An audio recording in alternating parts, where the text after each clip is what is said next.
Nous sommes le 26 avril 2022. Le ministre des Transports reçoit une délégation de députés nationaux et notables de la province du Congo central. Ces derniers posent notamment le problème du port international de Boma, qui est déserté par plusieurs opérateurs qui importent le véhicule parce que évitons les contrôles techniques qui ne se fait qu'à Boma. La délégation ayant été reçue par Chéribin Okende avec beaucoup d'égards. Le député national, Adrien Poba, n'a pas tari d'éloges à l'endroit du ministre des Transports. C'est l'homme du peuple. Quand je vous ai vu dans la salle d'attente, vous savez qu'il y a une délégation venant de Boma, vous êtes venu voir. Et ça, c'est sans flatterie. Mais si toutes les autorités peuvent se comporter de cette manière-là, je pense qu'il restera ensemble avec la population. Merci beaucoup. Motivé par on ne sait quoi, c'est le même Adrien Poba qui va affirmer le 19 octobre 2022 du haut de la tribune de l'Assemblée nationale des choses invraisemblables contre Chéribin Okende lors de l'examen de la motion contre ces derniers. S'agissant du port de Boma, honorable président, je parle sous le contrôle de monsieur le ministre et notre ancien collègue, j'ai fait déplacer une forte délégation de Boma sur son accord de la notabilité. Alors, les importateurs, au lieu de venir avec leurs véhicules au port, ils fouillent cette taxe-là qu'ils devaient payer pour le contrôle technique en déposant leurs véhicules à Matadi. Ce qui fait qu'aujourd'hui, quand vous allez à Boma, on a même surnommé cette ville Ukraine.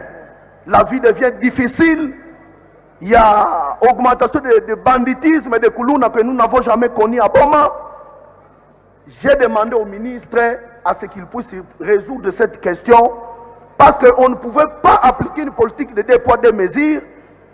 Le port de Boma est frappé de ces contrôles, des appareils de contrôle technique d'un côté, et de l'autre côté, les importateurs préfèrent aller déposer leurs véhicules à Matadi.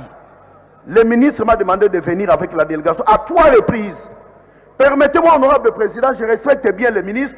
Chez moi, au Congo central, quand vous avez même la notabilité, m'a dit, ce ministre n'est pas sérieux. Pourtant, le 11 juillet de cette année, Adrien reconnaissait au sortir d'une audience que le ministre des Transports lui a accordée avec la délégation des déclarants en douane de Boma, qu'une évolution a été constatée dans ces problèmes. Le port de Boma ne recevait plus de navires. Mais à notre grande surprise, après notre rencontre avec le ministre, nous avons quand même vu le premier signe.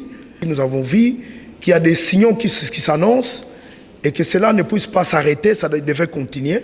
Jusqu'où ira Adrien Poba dans sa haine contre le ministre des Transports? L'élu de Boma n'hésite pas à désacraliser l'hémicycle de l'Assemblée nationale dans sa démarche. Il a signé un scandale devant témoins le 29 octobre lors de la rentrée judiciaire 2022-2023 de la Cour constitutionnelle.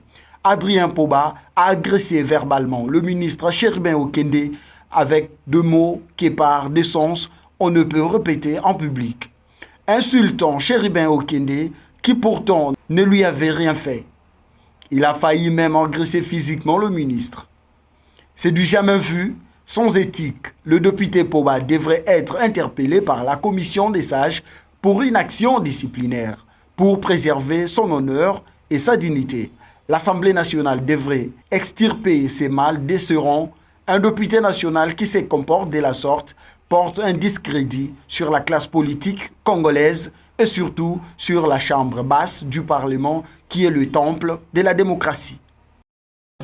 Pona Congo Télévision, votre chaîne. Pona Congo Télévision, ma chaîne. Pona Congo Télévision, notre chaîne. Pona ba information nyonso ya malonga pona Congo Télévision. Masolo ya politique, masolo ya sport, masolo ya culture, masolo etali religion awana kati ya Pona Congo Télévision.